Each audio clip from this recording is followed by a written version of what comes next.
عیسائیوں کے وفد نجران کے بارے میں نازل ہوئی ہیں، اور اس کی تفصیل کچھ یوں ہے کہ نجران جو ہے وہ عرب کے جنوب مشرق میں ایک جگہ کا نام ہے۔ تو 9 ہجری میں ہجرت کے 9ویں سال نجران سے عیسائیوں کا ایک وفد آیا۔ صحابہ کرام کہتے ہیں کہ ان جیسا شان و شوکت والا کوئی گروہ نہیں آیا تھا، یعنی بہت وہ شان و شوکت والے تھے۔ تو ان کی نماز کا وقت آیا تو وہ آپ صلی اللہ علیہ وسلم کی اجازت سے انہوں نے مشرق کی طرف منہ کر کے مسجد نبوی میں اپنے ہی طریقے پر عبادت کی۔ پھر جب یہ آپ سے بات کر چکے تو آپ صلی اللہ علیہ وسلم نے فرمایا کہ تم مسلمان ہو جاؤ۔ تو انہوں نے کہا کہ ہم تو پہلے ہی ماننے والے ہیں، یعنی اللہ کو۔ فرمایا نہیں، تمہیں چاہیے کہ اسلام قبول کر لو۔ تو وہ کہنے لگے کہ ہم تو آپ سے پہلے ہی مسلمان ہیں۔ فرمایا تمہارا یہ اسلام قبول نہیں ہے، اس لیے کہ تم اللہ کی اولاد مانتے ہو، یعنی حضرت عیسیٰ علیہ السلام کو اللہ کا بیٹا کہتے ہو، تو یہ چھوڑ دو۔ صلیب کی پوجا کرتے ہو، خنزیر کھاتے ہو۔ تو پھر اس صورت میں جو ہے وہ اللہ تعالیٰ کی توحید کا بیان ہے، اور عیسائیوں کے جو عقائد باطلہ ہیں ان کا ذکر ہے، اس کی تردید کی گئی ہے۔ سورہ البقرہ کی طرح اس صورت کا آغاز بھی حروف مقطعات سے ہو رہا ہے۔ جو حروف مقطعات ہیں اس کی تلاوت تو کی جاتی ہے، لیکن ان حروف کا معنی جو ہے وہ صرف اللہ سبحانہ و تعالیٰ کے علم میں ہے، اس کا معنی کوئی بھی نہیں جانتا۔ تو اللہ لا الہ الا ہو، نہیں کوئی الہ مگر وہی جو زندہ ہے، القیوم جو قائم ہے۔ چونکہ عیسائی جو ہیں وہ 3 خداؤں کو مانتے تھے، تو یہاں پہ بتا دیا گیا کہ نہیں، وہ تو ایک ہی الہ ہے۔ الہ کا جو روٹ ہے نا جس سے مل کے یہ بنا ہے، اگر ہم غور کریں تو الہ میں آپ کو کون سے 3 حروف نظر آ رہے ہیں؟ وہی اس کا روٹ ہے جس سے مل کے یہ بنا ہے۔ الہ پہ آپ غور کریں، آپ کو الف کون سے حروف؟ لام اور ہا۔ وہ الف جس کے اوپر کوئی حرکت ہو اس کو پھر ہم الف نہیں کہتے، اس کو ہم حمزہ کہتے ہیں۔ اس الف کے نیچے زیر ہے نا، تو یہ حمزہ ہے۔ لیکن جو لفظ جلالہ اللہ کا الف ہے وہ الف ہے، کیونکہ اس کے اوپر کوئی حرکت نہیں ہے۔ تو جس الف پہ حرکت آ جائے، چاہے وہ زیر ہو، زبر ہو، پیش ہو یا ساکن ہو، وہ پھر حمزہ کہلائے گا۔ تو اس میں ہمیں 3 حروف نظر آ رہے ہیں، حمزہ، لام اور ہا، یہی اس کا روٹ ہے۔ الہ اسی سے یہ مل کے بنا ہے۔ تو اس کا معنی ہوتا ہے حیران کرنا، حیران کرنا۔ گویا ایسی ہستی یا ایسی ذات جس کے ایسے اور ایسے کام ہیں یا ایسی قدرت ہے کہ انسان کو حیران کر دیتا ہے۔ تو جتنا جتنا انسان اس کی تخلیق میں غور و فکر کرتا ہے اتنی ہی اس کی حیرانی بڑھتی جاتی ہے۔ جیسا کہ قرآن میں بھی آتا ہے کہ لا تدرکہ الابصار، نگاہیں اس کو پا ہی نہیں سکتی۔ تو اللہ تعالیٰ کیا ہے؟ الہ ہے۔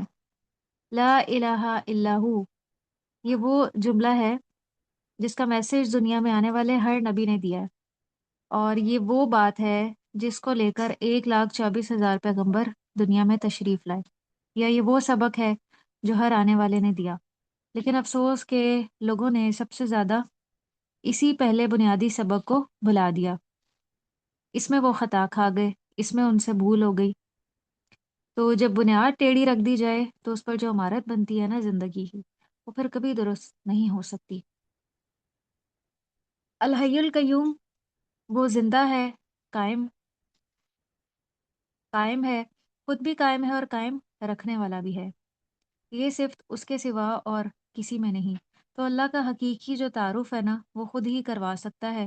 اس نے اپنے بارے میں ہمیں بتایا کہ وہ ہمیشہ سے زندہ ہے اور ہمیشہ زندہ رہے گا۔ تو اے گروہ نصارہ، تم جس کو خدا مانتے ہو نا، یعنی حضرت عیسیٰ علیہ السلام کو، وہ ہمیشہ سے نہیں تھے، اور تم خود ہی کہتے ہو کہ وہ صلیب پر چڑھ گئے، تو گویا انہیں موت بھی آئی۔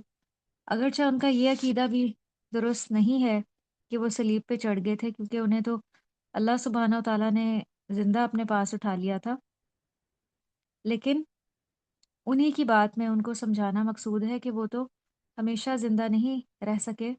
اس کے برعکس جو اصل مالک ہے، جو اصل الہ ہے، وہ زندہ ہے، القیوم قائم رکھنے والا ہے، قائم ہے، دوسروں کو بھی قائم رکھے ہوئے ہے۔ اور حضرت عیسیٰ علیہ السلام دوسروں کے محتاج تھے ہر معاملے میں، وہ اپنے انتظامات بھی خود نہیں سنبھال سکتے تھے۔ تو الہ جو ہے نا، الہ برحق کی ہی عبادت ہونی چاہیے۔ تو الہ تو وہ ہوتا ہے جو اپنی تخلیق کو قائم رکھ سکے۔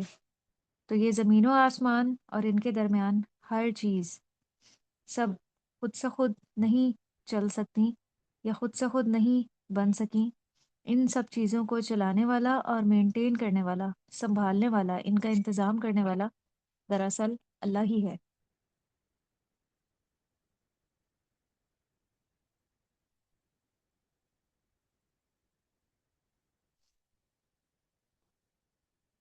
نزلہ علیک الکتابہ، اس نے نازل کی، اس نے کس نے؟ اللہ تعالیٰ نے۔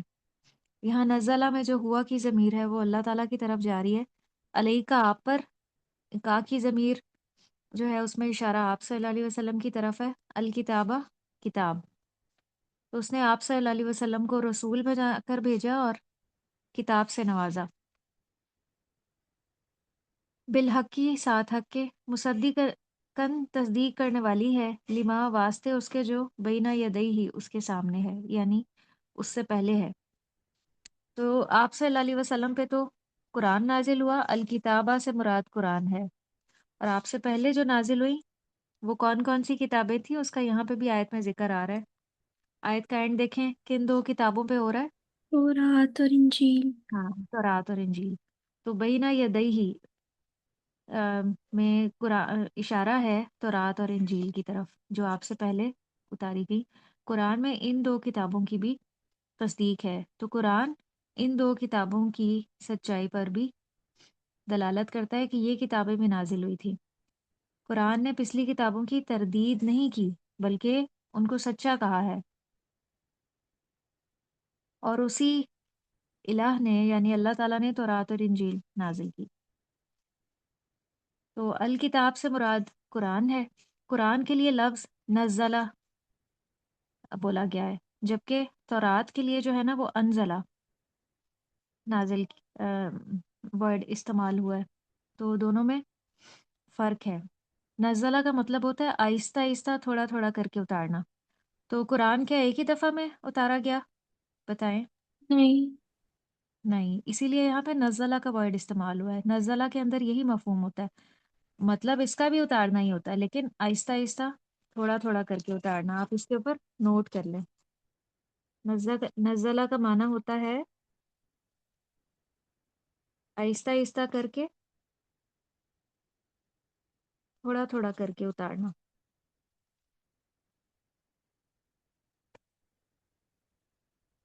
اور انزلہ کا مطلب ہوتا ہے ایک ہی دفعہ اتار دینا،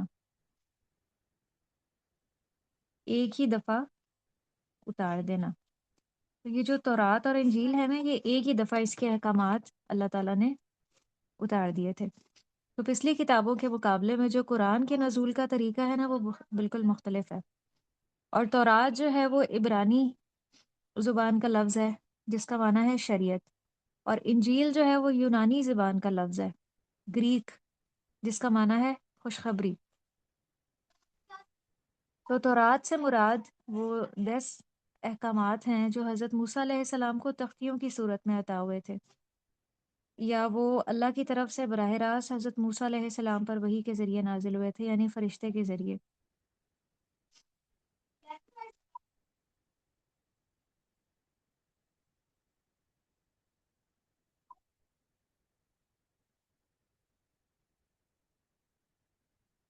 تو لیکن اب ان کتابوں میں جو ہے نا وہ تبدیلی ہو چکی ہے۔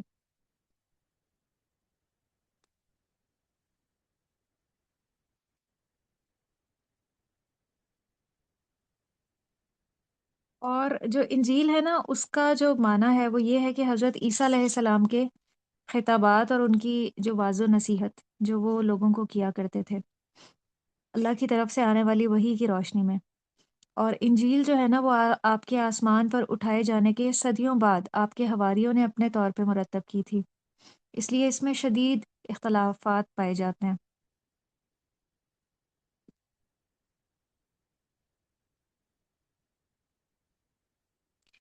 تو پیچھے سورہ البقرہ میں بھی ہم نے پچھلی کتابوں کی تصدیق پڑھی تھی، جہاں پہ یہ بتایا گیا تھا کہ والذین یؤمنون بما انزل الیک وما انزل من قبلک، جو متقی لوگ ہوتے ہیں جو ایمان لاتے ہیں اس چیز پر جو آپ کی طرف بھی اتاری گئی اور جو آپ سے پہلے بھی اتاری گئی، یعنی تورات اور انجیل۔ اور اس سے مراد وہ دیگر پیغمبروں کے صحیفے بھی ہیں جو کچھ اور پیغمبروں پہ نازل کیے گئے تھے۔ تو ان کتابوں پر ایمان لانے کا مطلب یہ ہے کہ واقعی اللہ تعالیٰ نے جو گزشتہ پیغمبر گزرے ہیں، پہلے پیغمبر، ان پہ یہ کتابیں نازل کی تھیں۔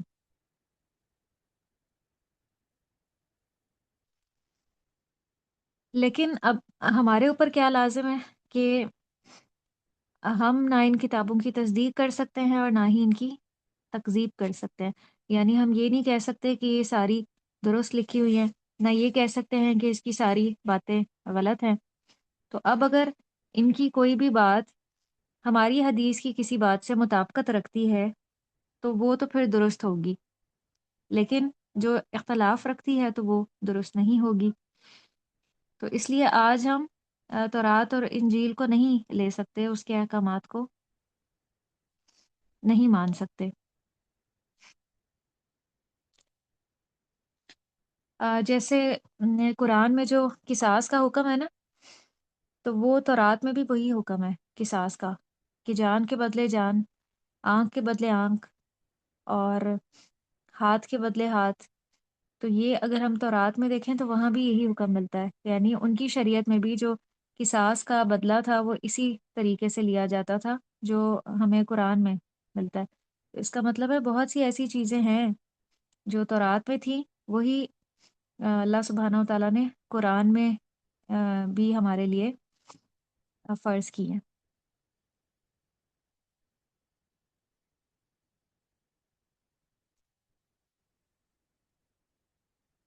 آیت نمبر 4 دیکھیں، من قبلو، اس سے پہلے، ہدن، ہدایت ہے، للناسی، لوگوں کے لیے، وانزلہ، اور اس نے نازل کیا، الفرقان، فرقان۔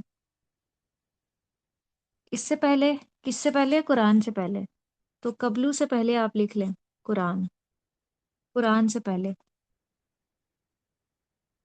یعنی قرآن سے پہلے تورات اور انجیل تھیں۔ کیوں آئی تھیں؟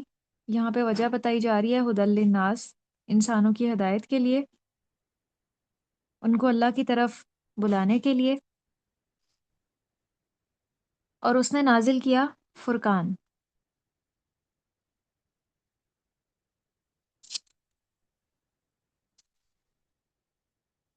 فرقان سے مراد یہاں پہ قرآن ہے، یعنی اب ہم ہدایت کے لیے صرف قرآن ہی کی طرف رجوع کریں گے۔ قرآن ہمیں بتاتا ہے کہ جھوٹ کیا ہے، سچ کیا ہے، درست کیا ہے، غلط کیا ہے، حق کیا ہے، باطل کیا ہے، ناحق کیا ہے۔ ان الذین کفروا، بے شک وہ لوگ جنہوں نے کفر کیا، اب وہ لوگ جو قرآن کا انکار کرتے ہیں، بھی آیات اللہ، سات آیات کے اللہ کی، یعنی جو قرآن کو مانتے ہی نہیں، اس پر ایمان ہی نہیں لاتے، لہم عذاب شدید، ان کے لیے بہت ہی سخت یا شدید عذاب ہے، واللہ، اور اللہ، عزیز غالب ہے، ذو انتقام، انتقام لینے والا ہے۔ تو یہاں پہ ایک پیغام نصیحت اللہ تعالیٰ دے رہے ہیں کہ اس سچی کتاب قرآن کے آنے کے بعد اس کو ماننے میں دیر نہ لگاؤ، ورنہ اللہ کی طرف سے پکڑ ہو جائے گی۔ ان اللہ، بے شک اللہ تعالیٰ، لا یخفا، نہیں پوشیدہ، علیہ، اس پر، شیئن، کوئی بھی چیز، اللہ سے کوئی چیز چھپی بھی نہیں ہے، فی الارضی، زمین میں، ولا فی السماء، اور نہ ہی آسمان میں، کچھ بھی اللہ سے چھپا ہوا نہیں۔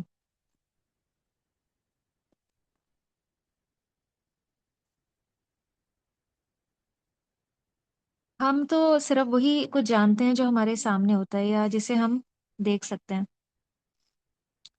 کیا جو ہمارے 2 قدموں کے نیچے زمین کی گہرائیوں میں ہے ہم اسے دیکھ سکتے ہیں؟ جس زمین پہ ہم پورا دن چلتے ہیں کیا ہمیں شعور ہے کہ اس کے اندر کیا ہوگا؟ نہیں۔ ہوں. اور اللہ سبحانہ و تعالیٰ یہ کہتے ہیں کہ اللہ کے لیے دن اور رات کچھ بھی میٹر نہیں کرتے، وہ دن اور رات دونوں میں دیکھ سکتے ہیں، جبکہ ہم بہت اندھیرے میں نہیں دیکھ سکتے. رات کا جو مکمل اندھیرا ہے اس میں ہمیں کچھ بھی نظر نہیں آتا،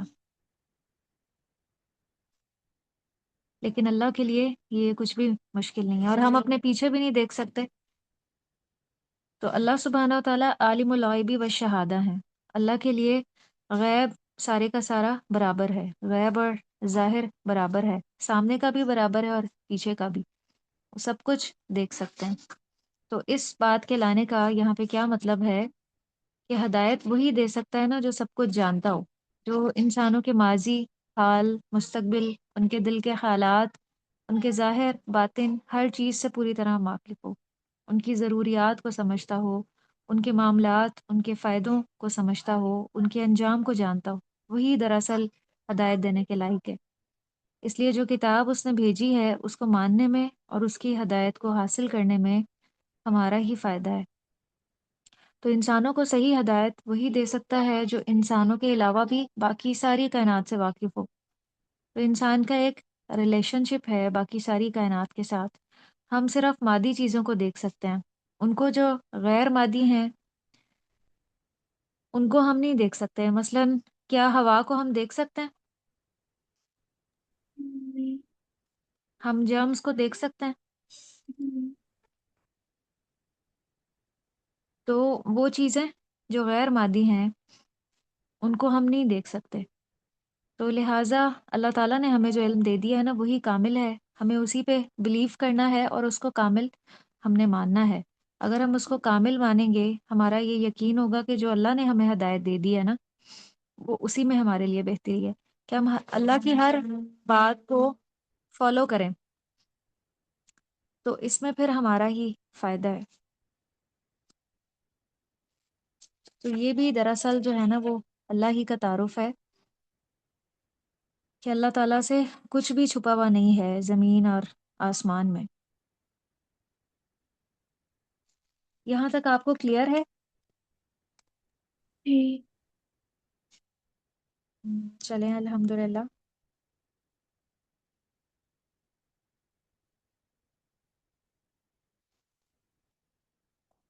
آج انشاءاللہ ہم ایک بک سٹارٹ کریں گے. میں اس کا PDF آپ کے ساتھ شیئر کروں گی انشاءاللہ.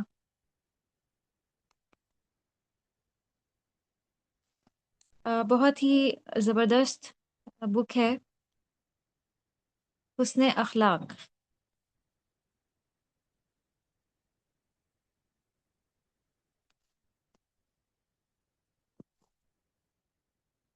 اچھا اور عمدہ اخلاق ہمیں اچھا لگتا ہے نا، جی۔ اور ہمیں یہی اخلاق جو ہے نا وہ اپنے اندر اپنانا ہے. اس کے لیے ہمیں کوشش کے ساتھ اللہ تعالیٰ سے دعا بھی کرنی ہے. اور ایک دعا نبی صلی اللہ علیہ وسلم نے ہمیں اس کے لیے سکھائی بھی ہے. آپ جب آئینہ دیکھتے ہوتے تھے تو آپ یہ دعا مانگا کرتے تھے کہ اللہم کما حسنت خلقی فحسن خلقی. اے اللہ جس طرح آپ نے میری صورت اچھی بنائی ہے نا اسی طرح میرا اخلاق بھی اچھا بنائے. تو آئینہ دیکھتے ہوئے ہمیں یہ دعا پڑھنی چاہیے. تو اس سے یہ پتہ چلتا ہے کہ اچھا اخلاق جو ہے وہ دعا سے حاصل کیا جا سکتا ہے. اخلاق جو ہے اس کا اگر ہم روٹ دیکھیں تو آپ کو اس کے اندر کون سے 3 حروف نظر آ رہے ہیں کہ جس سے مل کے یہ بنا ہے؟ جی غور کریں. وہ اسکرین شیئر پاز ہو گئی ہے، آ نہیں رہا۔ کچھ بھی نظر نہیں آ رہا. نہیں۔ ٹائٹل پیج نظر آ رہا جی ہے حسن اب اخلاق؟ ٹھیک ہے۔ جی جی۔ اور پہلے نہیں نظر آ رہا تھا؟ نہیں اب صرف کور پیج نظر آ رہا ہے، پہلے وہ بھی نہیں اور آ پھر رہا تھا۔ اچھا 1 منٹ ویٹ کی.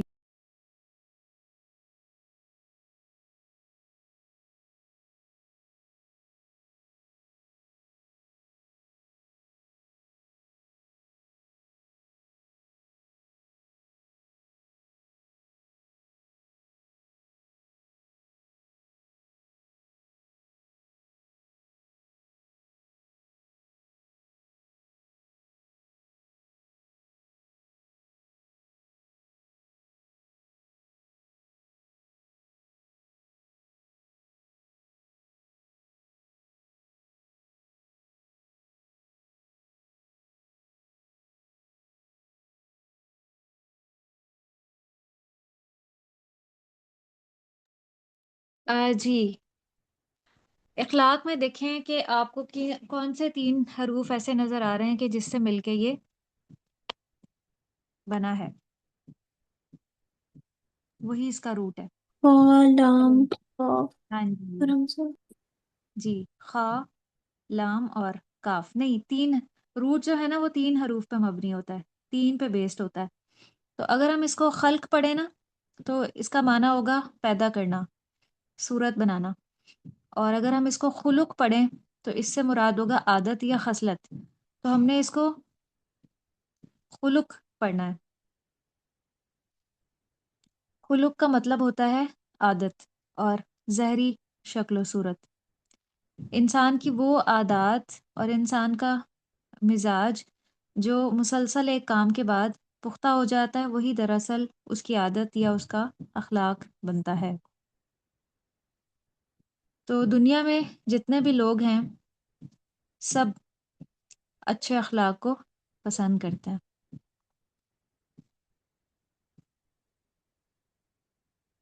اور ہر انسان اپنی ذات، اپنی شکل و صورت اور اپنے حال حلیے کے بارے میں بہت کانشیس ہوتا ہے، یعنی اپنی شکل و صورت کو سجانے اور سنوارنے کو اچھا محسوس کرتا ہے یا اسے اچھا لگتا ہے، اور اچھا نظر آنے کے لیے وہ بہت محنت اور کوشش بھی کرتا ہے،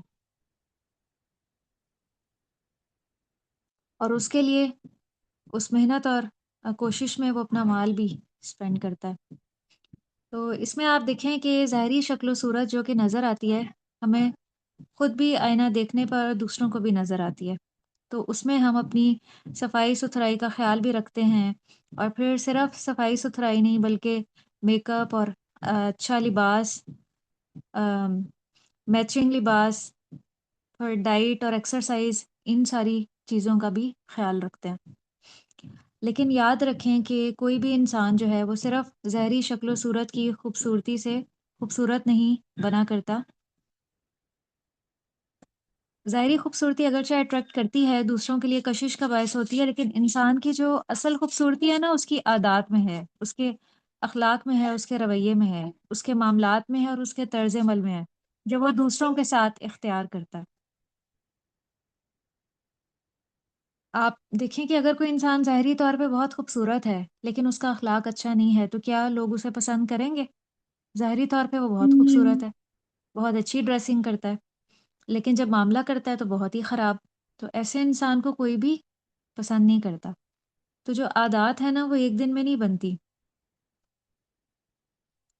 عادات جو ہے نا وہ ایک چیز کو بار بار کرنے سے ہمارے اندر راسخ ہو جاتی ہیں، اور وہ ہماری پسند یا ناپسند کی شکل اختیار کر لیتی ہیں، تو پھر وہ بے اختیار ہم سے صادر ہونے لگتی ہیں۔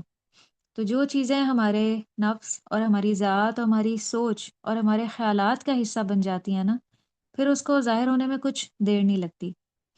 تو اس کا مطلب یہ ہے کہ اچھے اخلاق کے لیے صرف مصنوعی آرٹیفیشل ظاہری اور وقتی کوششیں فائدہ نہیں دیتی، جب تک کہ ہمارا اندر نہیں سنورتا، جب تک کہ یہ چیزیں ہمارے اندر راسخ نہیں ہوتی، جب تک ان کی بنیاد ہمارے اندر نہیں بنتی، اور جب تک ان کو بار بار نہیں ہم کرتے رہتے۔ اس لیے ہم دیکھتے ہیں کہ امام غزالی رحمہ اللہ نے فرمایا تھا کہ خلق جو ہے وہ اندر کی ایک مستقل کیفیت کا نام ہے، یعنی وہ اخلاق کو باہر کی چیز نہیں بتاتے بلکہ اندر کی چیز بتاتے ہیں، کہ خلق جو ہے وہ اندر کی ایک مستقل کیفیت کا نام ہے جس کے مطابق پھر ہمارے اعمال ہوتے ہیں، ہمارے رویے ہماری اندر کی کیفیت کے تابع ہوتے ہیں۔ تو جو اچھی چیز ہے وہ ہر ایک کو اچھی لگتی ہے۔ اب آپ دیکھیں کہ ایک درخت ہی کو لیں، ایک درخت کی جو خوبصورتی ہے وہ کس میں ہے؟ اگر درخت گرین نہ ہو، سبز نہ ہو تو کیسا لگتا ہے؟ موسم بہار میں کیسا لگتا ہے اور موسم خزاں میں کیسا لگتا ہے؟ بتائیں کس موسم میں زیادہ اچھا لگتا ہے؟ موسم بہار میں۔ موسم بہار میں اچھا لگتا ہے، حالانکہ وہی درخت موسم خزاں میں جو ہے وہ اٹریکٹیو نہیں ہوتا، اس کی طرف کوئی بھی نظر نہیں کرتا۔ بالکل اسی طرح ایک پھول کی خوبصورتی جو ہے صرف اس کے رنگ میں نہیں ہوتی بلکہ اس کی خوشبو میں ہوتی ہے۔ جس پھول کی خوشبو زیادہ اچھی ہوتی ہے وہ زیادہ اٹریکٹیو ہوتا ہے، حالانکہ بہت سارے کلرفل فلاورز ہیں، لیکن جو گلاب کا پھول ہے کیوں اتنا اچھا لگتا ہے؟ کبھی آپ نے غور کیا ہے کیوں اس کو لوگ زیادہ پسند کرتے ہیں اور زیادہ کثرت سے خریدتے ہیں؟ اس کی خوشبو، اس کے ہاں اپیرنس. ہاں، اس کی خوشبو، اس کی اپیرنس باقی سارے پھولوں کی نسبت زیادہ اچھی ہوتی ہے، اسی لیے لوگ اس کو زیادہ خریدتے بھی ہیں اور زیادہ استعمال بھی کرتے ہیں۔ اسی طرح پانی جو ہے، پانی کی بھی خوبصورتی اس کی روانی میں ہے، لیکن جب وہ آئس بن کے سڑکوں پہ پھسلنے کا ذریعہ بن جائے تو پھر وہ آ، خوبصورتی کا سبب نہیں رہتا۔ لیکن سمندر کا جو پانی ہے اور دریا کا بہتا ہوا پانی، آبشاروں کا پانی، وہ بہت ہی خوبصورت معلوم ہوتا ہے۔ اسی طرح انسان جو ہے، انسانیت کا جو اعلیٰ ترین درجہ ہے نا، وہ اس کے اچھے اخلاق میں ہے۔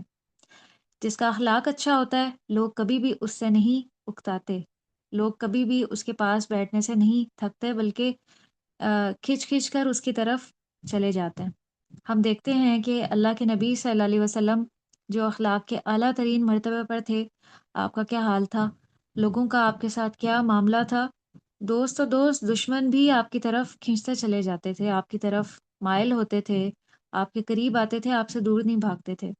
تو ہمیں ایسا انسان بننا ہے کہ جو اللہ کا محبوب بھی ہو اور بندوں کا محبوب بھی ہو، اور جو بندوں کے لیے اپنے اندر ایک کشش رکھتا ہو، یہ نہیں کہ اسے دیکھتے ہی لوگ بھاگ نکلیں۔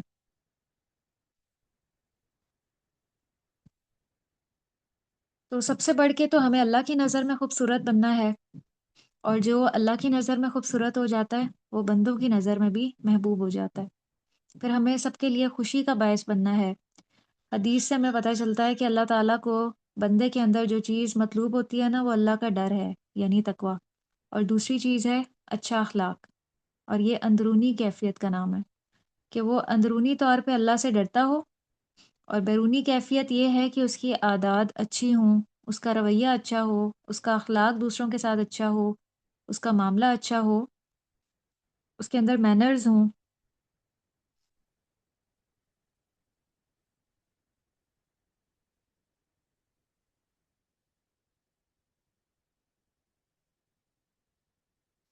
جی، تو ایک بندہ مومن کے اندر جو ہے نا، بہت سی کوالٹیز ہونی چاہیے۔ اس کے اندر عاجزی ہونی چاہیے، انکساری ہونی چاہیے، اور ان تمام چیزوں کا انشاءاللہ ہم اس بک میں جائزہ لیں گے۔ اور نبی صلی اللہ علیہ وسلم کی ذات میں یہ ساری کوالٹیز یکجا تھیں، اسی لیے قرآن میں آپ کے بارے میں فرمایا گیا وَإِنَّكَ لَعَلَىٰ خُلُقٍ عظیم، اور بے شک آپ عظیم اخلاق پہ ہیں۔ سورہ قلم کی یہ آیت تھی کہ بے شک اللہ کے نبی صلی اللہ علیہ وسلم اخلاق کے بلند مرتبے پر فائز ہیں۔